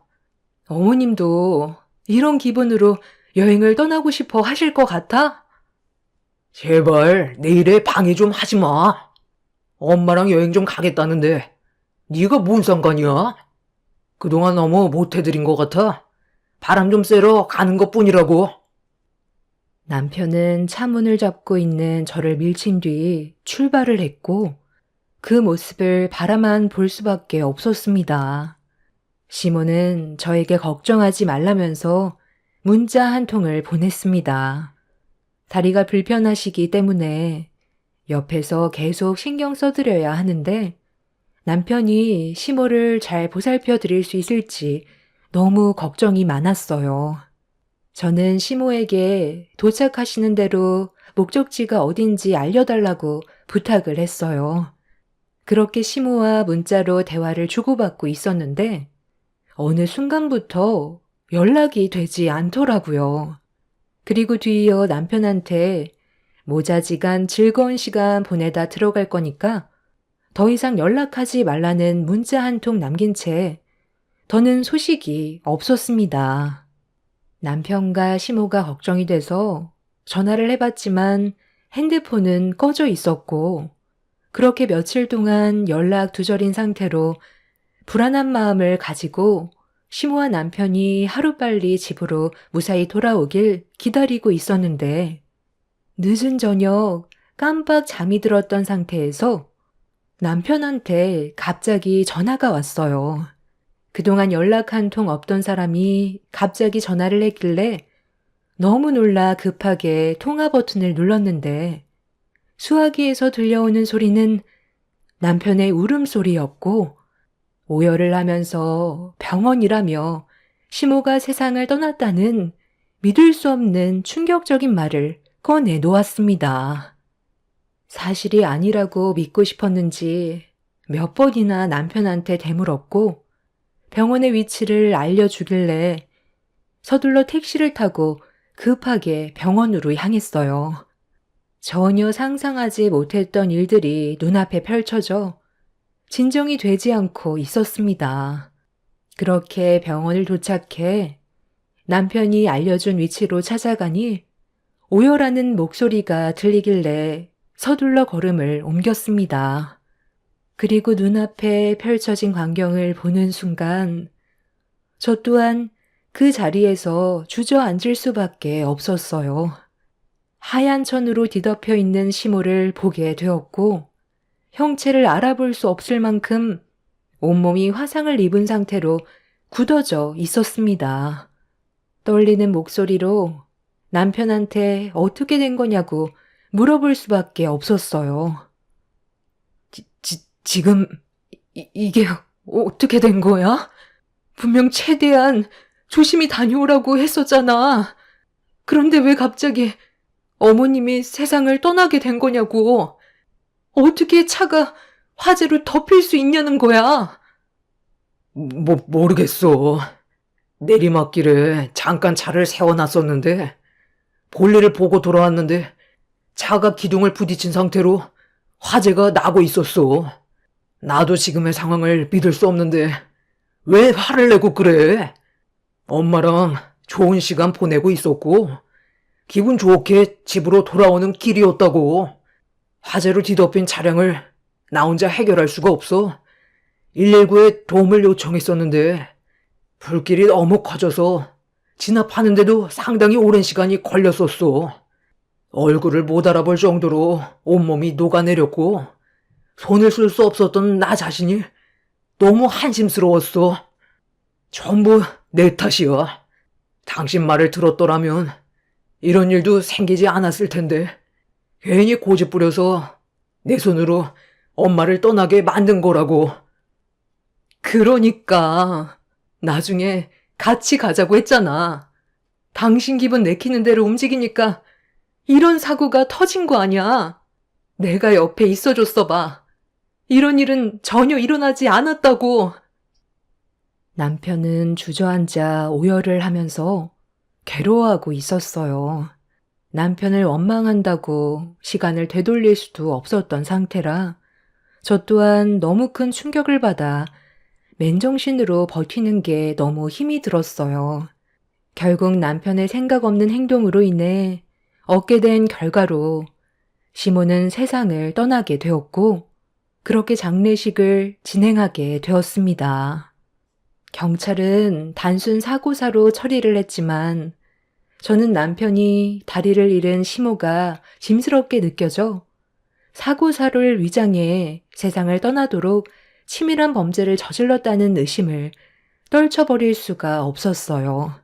하지만 제가 남편이 잘못을 저질렀다는 진실을 알아낼 수 없었기에 경찰의 말을 믿을 수밖에 없었고 정신없이 시모의 장례를 치르고 있었는데 남편이 제 팔을 잡고 휴게실로 끌고 갔어요. 갑작스러운 돌발 행동에 남편의 팔을 뿌리치며 화를 냈어요. 네가 일부러 어머님 저렇게 만들었지? 생명보험 노리고 저지른 행동 아니야? 내가 모를 줄 알아? 갑자기 어머님이랑 여행 간다고 할 때부터 의심스러웠어. 그게 뭔 소리야? 내가 왜 그런 쓸데없는 짓을 저지르겠어? 경찰들도 단순 사고사라잖아. 나는 좋은 뜻에서 여행을 간 거지. 다른 뜻은 없었다고. 이상한 생각할 시간에 조문객들이나 잘 좀 챙겨. 조금 있다가 임직원분들 오신다니까 깍듯하게 모셔. 알겠어? 느려 터지게 행동하지 말라는 거야. 그렇게 불안하면 네가 하면 되잖아. 임직원도 똑같은 사람이야. 장례식장에서 뭘 얼마나 신경 써달라는 거야. 조문객이 당신 회사 사람만 있는 건 아니잖아. 그래서 내 말을 안 듣겠다는 거야? 우리 엄마 장례식장에서 얼굴 붉혀야 되겠냐고. 계속 이런 식이면 나도 좋게 넘어갈 수 없어. 나 지금 상당히 예민하거든? 건드려서 좋을 거 하나 없으니까 존말할 때 시키는 대로 해. 너도 우리 엄마 장례 망치고 싶지 않잖아. 내 말 알아들었으면 당장 준비해. 남편은 시모가 떠난 이후 전보다 저를 더 막대했어요. 서로 안 좋은 말을 주고받고 있었는데 밖에 상당히 많은 조문객이 찾아왔는지 시끌벅적하길래 남편이 밖을 살폈는데 저보고 빨리 나가서 조문객 챙기라고 등을 떠밀었어요. 위로해주기 위해 찾아온 회사 사람들은 남편과 대화를 주고받고 있었고 저는 정신없이 식사를 준비해 주었습니다. 남편 얼굴만 보면 당장 때려치우고 싶었지만 최대한 제 감정을 참고 억눌렀어요. 시모의 장례를 망치고 싶지 않아 묵묵히 할 일을 하고 있는데 회사 사람들과 술 한잔 걸친 남편은 많은 사람들이 보는 앞에서 저를 좋게 대하는 게 아닌 일하는 직원보다 더 못한 취급을 했어요. 그런데 잠시 뒤 회사에서 꽤 높은 위치에 있는 분들인지 몇몇 분들이 걸어오자 남편과 회사 사람들이 전부 자리에서 일어나 깍듯하게 90도로 인사를 하고 있었습니다. 그 모습을 잠깐 지켜보고 있던 저에게 남편이 갑자기 화를 내더니 뭘 멀뚱히 서 있냐고 많은 사람들 앞에서 소리치는데 쉬지 않고 일을 하고 있던 저에게 고생한다는 말 한마디 하지 않은 남편한테 너무 서운해 아무것도 하지 않았어요. 그리고 본인의 말을 따르지 않고 움직일 생각을 하지 않는 모습을 보던 남편은 충격적이게도 제 얼굴에 뺨을 올렸습니다. 그 순간 장례식장 안은 침묵이 흘렀고 저는 결국 울분을 토해냈어요. 넌 일생에 도움이 안 돼. 우리 회사 임직원분들께서 오셨는데 빨리 육개장 내올 생각은 하지 않고 뭘 쳐다만 보고 있어? 꼭 화를 내야 움직일 거야? 네가 감히 내 얼굴에 손을 올려? 이 많은 사람들이 보는 앞에서 술 마셨다고 지금 눈에 뵈는 게 없니? 너한테 회사 임원은 중요하고 결혼한 마누라는 함부로 막대해도 된다는 거야? 내가 지금 여기 좋아서 붙어 있는 줄 알아? 네가 제대로 일 처리를 못할까 봐 돌아가신 어머님이 너무 불쌍해서 장례식 도와주고 있는 건데 육개장 그거 조금 늦게 내보냈다고 내 얼굴에 손을 대? 오늘 네가 나한테 한 일에 대해서는 장례가 끝나고 고소할 거니까 콩밥 먹을 준비나 하라고. 너 지금 나 개망신 주려고 작정한 거지? 우리 회사 사람들 왔으면 내가 뭐라고 말하기도 전에 알아서 알아채야지. 어딜 감히 집안의 가장인 나한테 고개를 쳐들고 있어? 어차피 너도 끝이야. 내가 너랑 더 이상 살아갈 이유가 없는데 굳이 붙어 있을 필요 없잖아. 우리 엄마가 나를 위해 남겨준 생명보험으로 재출발할 거라고. 술을 얼마나 많이 마신 건지 앞뒤 분간하지 못하는 모습에 남편의 회사 사람들이 말렸지만 그럴 때마다 남편은 자기가 잘한 행동인 것처럼 저에게 삿대질을 하면서 장례식장을 난장판으로 만들었어요. 앞뒤 분간하지 못하는 남편을 더 이상 상대하고 싶지 않아 자리를 피하는 게 좋을 것 같다는 판단에 밖으로 나가려는데 뒤쫓아오던 남편이 제 머리채를 잡아 바닥으로 패대기를 쳤어요. 집안의 가장이 말도 끝나지 않았는데 자기를 무시한다면서 더 난리를 치고 있었습니다. 더는 사람으로 취급해줄 필요 없을 것 같아 남편의 뺨을 사정없이 올려친 뒤 장례식장을 빠져나오려 신발을 신으면서 우리 관계는 정말 끝이라고 소리를 치는 순간 계단에서 누군가 천천히 걸어 내려오고 있었어요. 그런데 한 사람은 누군가에게 부축을 받고 있었습니다.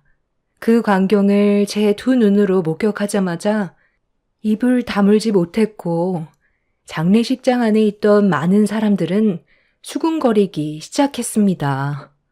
부축을 받으면서 내려온 사람은 충격적이게도 세상을 떠나신 시모가 온전한 몸으로 저를 바라보고 계셨어요. 아가야, 나 살아있다. 세상 떠나지 않았다고. 지금 여기서 뭐하고 있는 거니? 빨리 돌아가자. 저 정신 나간 놈은 이제 내 아들이 아니다. 경찰에 신고했으니까 곧 우리를 도와주러 올 거야. 내가 지금 어디서 오는 길인 줄 아니? 저놈이 글쎄 나를 깊은 산속 창고에 가둬두고 말도 안 되는 일을 저지르고 있었다고. 네가 장례를 치르고 있는 걸 보니 벌써 저놈이 해선 안 될 짓을 했나 보다. 엄마가 이건 사람이 할 짓이 아니라고 끝까지 말렸는데 결국 이를 저질러? 엄마, 도대체 여긴 왜 온 거예요? 제가 그곳에서 지낼 수 있게 모든 걸 마련해 놨었잖아요. 몇 달만 고생하면 우리한테 큰 돈이 들어오는 건데 전부 망치면 어떡해요? 이게 지금 무슨 말이야? 어머님이 살아계신 것도 충격인데 방금 뭐라고 그랬어? 큰 돈이 들어오니까 몇 달만 고생하면 된다고? 그럼 너는 돈 때문에 이런 일을 저질렀다는 거야? 우리가 먹고 사는데 부족한 것도 아니고 빚도 하나 없이 그동안 금전적으로 여유 있게 살아왔었잖아. 도대체 뭐 때문에 살아계신 어머님을 세상 떠나게 만든 거냐고. 보험금으로 뭐 할 생각이었어? 나랑 이혼까지 생각하고 저지른 이 계획. 네가 원하는 게 있으니까 이런 일을 벌였을 거 아냐. 남편의 머릿속에 계획한 일이 틀어졌는지 말을 이어나가지 못했고 주춤거리면서 저와 거리를 두기 시작했어요.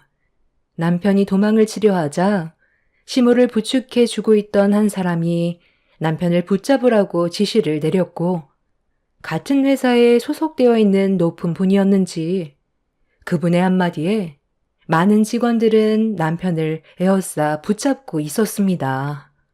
알고 보니 시모를 부축해 준 사람은 남편의 회사 대표였어요. 장례식장에서 목발을 짚고 걸어 내려오는 시모를 그냥 지나치지 않고 남편의 어머니라는 사실을 전혀 알지 못한 채 대표님이 직접 부축을 해줬던 거였죠. 그리고 한동안 저와 연락이 닿지 않았을 때 남편이 무슨 일을 저질렀는지 전부 다 알고 있었던 시모가 남편이 왜 이런 행동을 했는지 대신 설명을 해줬습니다. 남편은 저와 시모 몰래 절대 해선 안 될 신생 코인에 손을 댔던 일이 있었는데 한순간에 엄청난 돈을 끌어모을 수 있다는 사람들의 소문만 듣고 전 재산을 탈탈 털어 잘못된 투자를 했다가 빚을 지게 된 거였어요. 수습하기에는 금액적으로 너무 크다 보니 해결할 수 있는 방법을 혼자서 찾다가 시모가 생명보험에 가입이 되어 있다는 사실을 알고 보험금을 빼돌릴 고민을 하고 있었는데 때마침 남편 눈앞을 지나가는 한 노인이 시모와 체격도 비슷한데 같은 쪽 다리 하나가 없는 노인을 발견하게 되었고 그때부터 치밀한 계획을 하게 되었던 거죠. 남편한테는 절호의 기회였어요. 무연고자로 가족이란 하나 없이 홀로 외로이 살아온 노인이었습니다. 뒷조사를 하면서 노인이 혼자라는 사실을 알게 된 이후 발빠르게 계획을 했던 거고 시모를 인적 없는 깊은 산속 창고에 숨긴 채 노인을 끌어들여 범죄를 저지른 거였어요. 차량 화재로 인해 온몸이 녹아내렸고 한쪽 다리가 없는 모습에 시모가 아닐 거라고는 전혀 의심을 하지 않았습니다. 남편은 장례식장에서 들어오는 부의금과 시모의 생명보험으로 많은 돈을 잃어 손해를 봤던 금전적인 부분을 회복시키려 했던 거였어요. 그런데 더 충격적인 건 남편이 시모를 창고에 두고 왔을 때 일이 잘못되면 돌아올 수 없을지도 모른다는 말에 시모는 보험금만 챙기고 2번 다시 찾아오지 않을 것 같은 느낌을 지울 수가 없어 빠져나오려고 창고 안에 있던 도구로 낡은 문을 쉬지 않고 내려치자 문이 열렸고 힘겹게 사람들이 있는 곳까지 걸어 내려올 수 있게 된 거였어요. 시모는 남편이 벌써 일을 저지르지 않길 바라고 경찰에 신고를 한 뒤 집 근처에서 제일 가까운 장례식장을 찾았는데 때마침 저와 마주친 거였고 남편이 이미 범행을 저질렀다는 거에 괴로워 하셨습니다. 옆에서 이 말을 듣고 있던 남편 회사의 대표는 자기를 낳아준 부모를 깊은 산속에 고려장할 생각이었냐고 생명보험금에 눈이 멀어 절대로 해선 안 될 짓을 저질렀다며 손에 잡히는 건 전부 남편을 향해 집어 던졌고 손에 들린 시루떡으로 남편의 얼굴을 세차게 올려쳤어요. 대표님, 잠깐만요. 제 말 좀 들어보세요. 뭔가 오해가 있는 것 같은데요. 제가 보험금만 노릴 생각이었다면 무연고자 노인네를 이용하진 않았겠죠. 저는 생명보험금만 받으면 저희 엄마는 다시 모시고 올 생각이었어요. 아무리 쓰레기라 해도 저를 낳아준 엄마를 해할 정도로 바닥은 아니라고요. 어차피 무연고자 노인네. 장례 치러줄 사람도 없을 텐데 이렇게 떠나면 좋은 일 하나 하는 거고 장례까지 해결해 주니 제가 좋은 일 하는 거죠. 어차피 세상 떠나는 거 좀 더 앞당겼다 생각하면 되잖아요. 엄마, 제가 창고에서 뭐라고 했어요? 계획에 실패하면 데려오지 못할지도 모른다고 했지. 엄마가 창고에서 세상 떠나게 방치할 거라곤 말한 적 없었잖아요. 너 말 참 웃기게 한다. 아까 나한테 뭐라고 했어? 나랑도 이혼하고 혼자 보험금 탄 돈으로 새 인생 살 거라고 하지 않았어? 내가 그런 쓸데없는 곳에 돈 투자하지 말라고 그랬지? 버는 사람보다 잃는 사람이 훨씬 많다고 그냥 이대로 조용하게 살길 원했는데 결국 일을 이렇게까지 크게 만들어? 다 너 때문이야. 차라리 그냥 너도 데려가서 그 차에 같이 태워보내 버릴 걸 그랬다. 그 입 좀 어떻게 다물 수 없니? 지금 일이 얼마나 심각해졌는지 알아? 나 때문에 사태가 심각해진 거야? 네가 그 돈 때문에 저지른 범행으로 인해 이런 문제가 생긴 거고 많은 사람들이 피해를 봤다고. 저기 경찰 오고 있네. 하는 행동 보니까 아직 뭘 잘못했는지 전혀 모르고 있는 것 같은데 옥살이 하면서 네가 저지른 행동에 대해 깊이 생각하고 무고하게 돌아가신 그 노인분과 어머님께 평생 사죄하는 마음으로 뉘우치며 살아. 알겠니? 경찰들은 남편을 연행했고 시모도 추가적인 조사를 위해 같이 경찰서로 가게 되었습니다. 그리고 안치실에 있던 시모가 아닌 무연고자였던 노인분은 수사에 대한 결정적인 증거라 장례는 잠깐 미뤄지게 되었죠. 시모와 똑같이 한쪽 다리가 없는 상태에서 혼자 외로이 살아왔던 그 노인분이 사람의 손길이 얼마나 그리웠으면 남편의 게임에 넘어가 범행의 대상이 돼서 세상을 떠나시게 된 게 너무 마음이 안 좋았어요. 남편은 결국 자신이 저지른 범행에 대해 전부 인정을 하게 되면서 수사는 끝이 났고 무연고자였던 그분은 최대한 예를 갖춰 장례를 무사히 끝낼 수 있게 되었습니다. 그리고 남편은 징역 25년을 선고받게 되었죠. 사람의 악함은 한도 끝도 없다더니 자신이 원하는 걸 얻기 위해 치밀한 계획을 세우고 조금의 죄책감 없이 행동을 옮겼다는 거에 너무 큰 충격을 받았어요. 앞으로 징역을 사는 동안 본인의 잘못을 뉘우치게 될지 그건 모르겠지만 세상 떠나게 되는 날까지 2번 다시 얼굴을 보고 싶지 않습니다. 저희 부모님께서도 남편의 충격적인 행동에 많이 놀라셨고 제가 큰일을 당하지 않았다는 것만도 다행이라며 저와 함께 한동안 정신과 치료를 받으셨습니다. 그리고 시모는 요양원에 들어가겠다며 본인이 직접 모든 걸 해결하셨어요. 남편과 제가 이혼을 했는데 더는 저에게 피해를 주고 싶지 않다면서 새로운 삶을 살라고 요양원 위치도 알려주지 않으셨네요. 하루빨리 과거의 아픔을 전부 잊어버리고 싶어요. 제 나이 이제 40대 초반이고 앞으로 해야 될 일들도 많은데 더 이상 과거에 얽매여서 살고 싶지 않습니다. 인생 경험했다 생각하고 앞으로 열심히 살아가려고요. 제 기막힌 사연을 들어주신 여러분들의 가정에는 언제나 평안이 가득하시길 바랍니다. 감사합니다.